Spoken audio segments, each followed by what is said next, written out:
भी ले जा, रोटी भी ले जा। मेरा अल्लाह हम सबको खाना खिला भी दिया है, पानी पिला भी दिया है। रमज़ानुल मुबारक का महीना आने वाला है। इस महीने का इस्तकबाल करना है। कैसे इस्तकबाल करना है? अफ्तारी से। रोज़ेदारों का भी क्वालिटी है। एक रोज़ेदार तो वो मिलेगा आपको जो रोज़ा नहीं रखेगा लेकिन इफ्तारी नहीं छोड़ेगा। बोलो बात सही जी गलत है? बोलिए। रोज़ा नहीं रखे, हट्ठा कट्ठा नौजवान है, पहलवान है, रोज़ा नहीं रखेगा लेकिन इफ्तारी में सबसे पहले वही बैठेगा। अच्छा, ये एक रोज़ादार वो भी है, रोज़ा तो नहीं रखेगा, सहरी भी नहीं छोड़ेगा। मैं भी इमामत करता हूँ तो देखा है कि एक जमील भाई, ओ सलमान साहब, रोज़ा नहीं, नौजवान बोला डॉक्टर मना किया, हजरत डॉक्टर मना किया है। अल्लाह का बंदा कि भाई रोज़ा नहीं रखता है, अब इफ्तारी में सबसे पहले तो आता है, तो रोज़ा नहीं रखता, इफ्तारी में सबसे पहले आता है। तो उन्होंने कहा कि हजरत का हम काफिर हो गए, हम काफिर हैं, मुसलमान नहीं, क्या इफ्तारी भी ना करें? बोले नहीं भाई, तुम तो पक्का मुसलमान हो, पक्का मुसलमान हो। ए नौजवानों, रोज़ा रखो।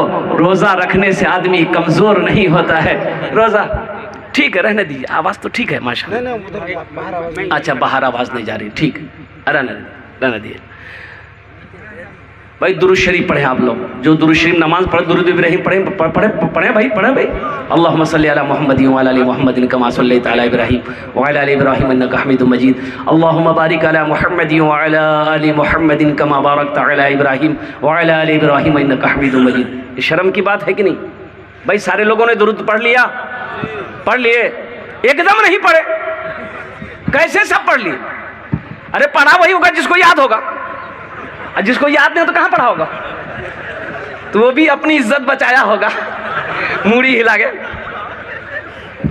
ताज्जुब है, ये अफसोस का मकाम है मेरे बच्चों, नौजवानों। मुसलमान का बच्चा हो, नबी का दीवाना हो, कलमे तैयबा याद नहीं है, कलमे शहादत याद नहीं है, अत्तहियात याद नहीं है, सना याद नहीं है, दुरूद याद नहीं है, दुआ कुनूत याद नहीं है। अरे अफसोस का मकाम ये है। अभी तालीमी बेदारी कॉन्फ्रेंस है, इसके ऊपर भी रोशनी इंशाल्लाह डालेंगे। हमको हजरत का हुक्म हुआ है कि मौसम का मिजाज ठीक नहीं है। अल्हम्दुलिल्लाह 35 से 40 मिनट के अंदर इंशाल्लाह मेरी गुफ्तगू पूरी हो जाएगी।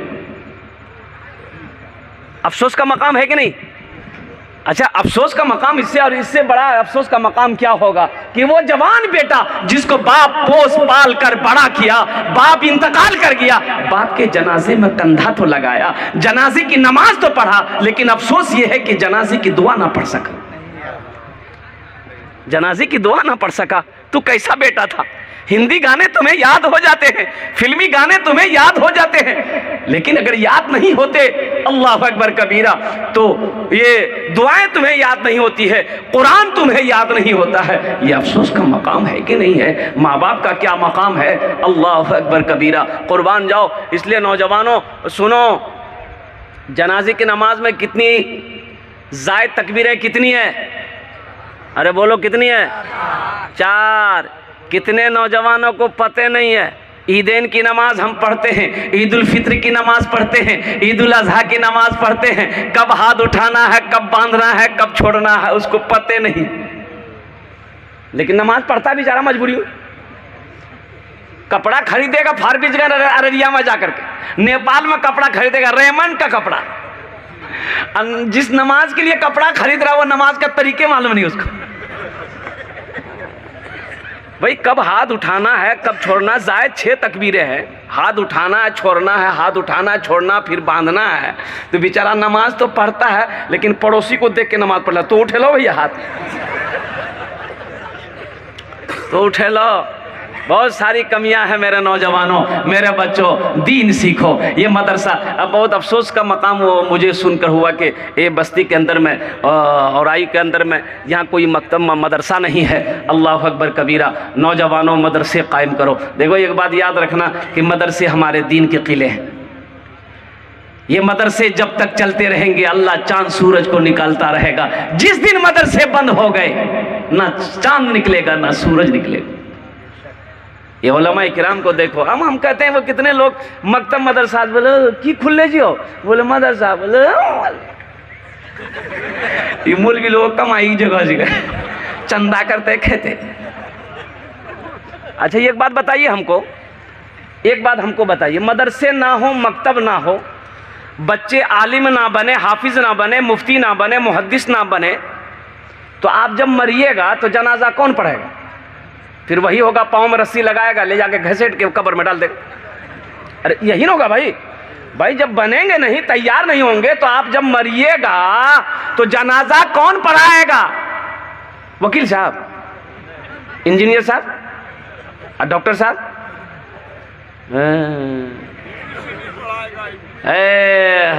कौन पढ़ाएगा?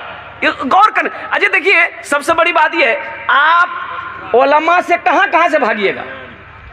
उलमा की गीबत करना। एक बात याद रखिएगा, मौलाना रशीद अहमद गंगोई रहमतुल्लाह अलैह फरमाते हैं कि जिसने किसी आलिम की गीबत की, गीबत चुगली जानते हैं ना, गीबत की, उसको मौत के वक्त में कलमा नसीब नहीं होगा। अल्लाह, मौत के वक्त में कलमा नसीब नहीं होगा। अरे आलिम को गाली देना, उनको जलील करना, ये तो बहुत बड़ा अजाब है। किसी आलिम की अगर आपने हो ऐसा है मौलवी साहब, ऐसा है, ऐसा है, मौत के वक्त कलमा नसीब नहीं। इंशाअल्लाह तौबा करेंगे, तौबा करेंगे भाई इंशाअल्लाह। बोलो अल्लाह मेरी तौबा, अल्लाह मेरी तौबा, अल्लाह मेरी तौबा। उलमा की कदर करो, कसम खुदा की अल्लाह तौफीक देते, इनकी दुआएं लो, इनकी खिदमत करके इनकी जूतियों को सीधी करो, अल्लाह तकदीर बदल देगा। अपने अमल से अगर आप जन्नत में चले भी गए। अच्छा ये देखिएगा, मैं ये चाहता हूं कि आप उलमा से कहां से भागेंगे? इनसे भागने का रास्ता है कहीं, अगर आप जन्नत में भी चले गए ना, वहां भी आलिम की जरूरत पड़ेगी। हुजूर की हदीस है, जन्नत में भी आलिम की, अरे बोले ना भाई, जरूरत पड़ेगी। वहां भी जरूरत है मौलवी साहब की। ढूंढते हैं फिर वो मौलवी साहब कहां गए जी? तो दुनिया में तो गीबत करते रहे मौलवी साहब का, अब जन्नत में कहां ढूंढ रहे हैं? वहां भी पूछना पड़ेगा आलिम साहब से जाकर, मुफ्ती साहब से, कि हजरत ये अल्लाह ने कहा है कि सारी नेमतें तो मिल गई, अब वो क्यों, कौन सी नेमत बाकी है जो अल्लाह कहता है कि अभी बाकी है? तो या अल्लाह हम तो जानते नहीं, तो जाओ अपने आलिम से पूछो, अपने उलमा से पूछो। अल्लाह कहेगा अपने उलमा से पूछो कौन सी नेमत बाकी है जन्नत। ढूंढते फिरोगे जन्नत। इसलिए अपने उलमा की कदर कीजिए, इनका इकराम कीजिए, इनकी दुआएं लीजिए। अल्लाह कोशिश कीजिए कि इनका कदम मेरे दरवाजे पे आ जाए, इनका कदम मेरे घर पे पड़ जाए। आलिम का कदम घर पे पड़ गया, अल्लाह बरकत ही बरकत अता फरमा। यहाँ तो होता क्या है, दरवाजे में बैठा है घर वाला, देखे जो मौलवी साहब साइकिल लगा वैसे चंदा के लिए, सुर से घर घुसा, अपना बेटा को बोलेगा बेटा जो दरवाजा में जो पूछतो ना अब्बा कहाँ से, बोल दे खेत चलो जल्दी। उससे बड़ा बदनसीब और कौन होगा? उससे बड़ा बदनसीब और कौन होगा जो एक आलिम उनके दरवाजे पे चल कर आए, अल्लाह अकबर कबीरा, उसका पैसा, उसका माल को अल्लाह के बैंक में जमा करवाने के लिए आया है। ये उनका, आप चंदा देकर एहसान नहीं किए, ये उनका एहसान है।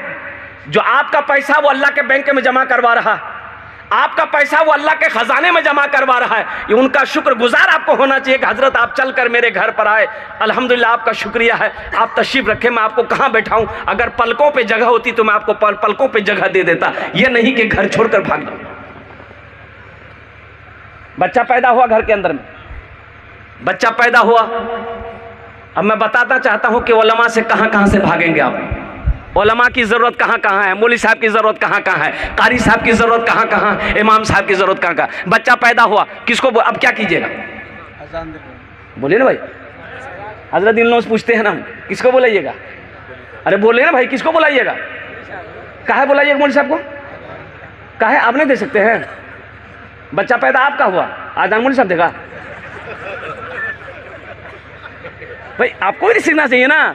अच्छा ठीक है, हजरत को बुलाए, मौलवी साहब आ गए, अजान दे दिए, दाएं कान में अजान पुकारे, बाएं कान में तकबीर पुकारी। अच्छा ठीक है, अब उस बच्चे का नाम रखना है, नाम कौन रखेगा? दादा, अरे बोलो ना भाई, दादा रखेगा। दादा रखेंगे तो फिर वही नाम होगा, ऐसा ही नाम होगा, ऐसा वैसा नाम होगा जिस नाम का लोगत में माने नहीं मिलेगा।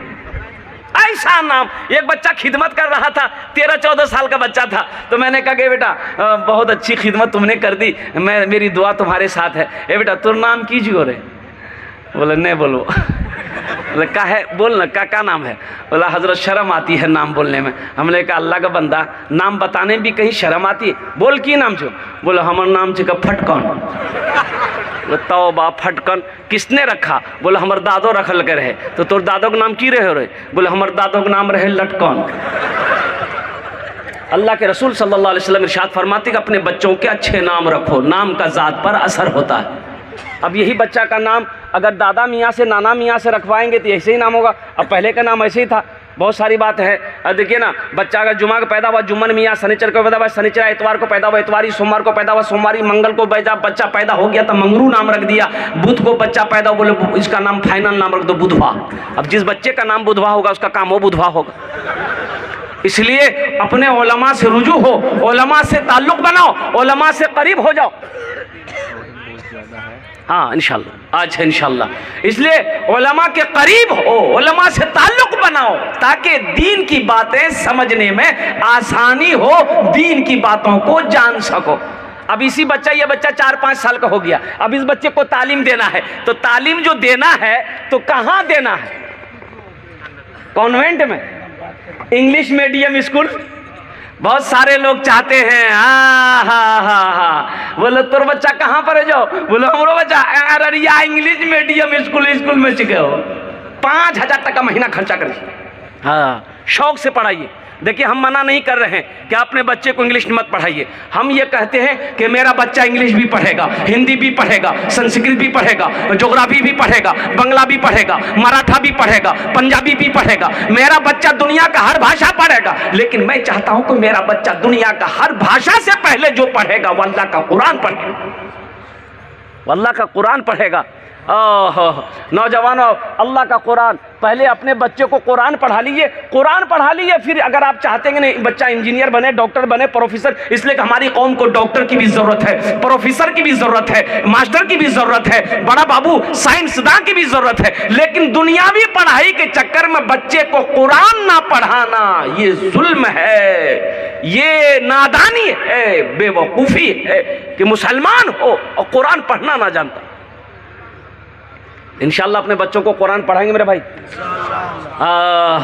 रमज़ान मुबारक का महीना आ रहा, बड़ा मुबारक महीना है। इसलिए इस महीने के अंदर में जहाँ तक हो सके जो कुरान शरीफ पढ़े हुए हैं रोज़ाना कुरान की तिलावत कीजिएगा, रोज़ाना कुरान की तिलावत कीजिएगा। जिक्र अज़कार जो हमारे उलमाए किराम ने अभी बताए हैं, कौन कौन से कलमे का जिक्र करना है, अल्हम्दुलिल्लाह वो सब करना है। और साथ ही साथ अमल करना। अल्लाह के रसूल सल्लल्लाहु अलैहि वसल्लम, एक बहुत प्यारी हदीस है कि अल्लाह के रसूल सल्लल्लाहु अलैहि वसल्लम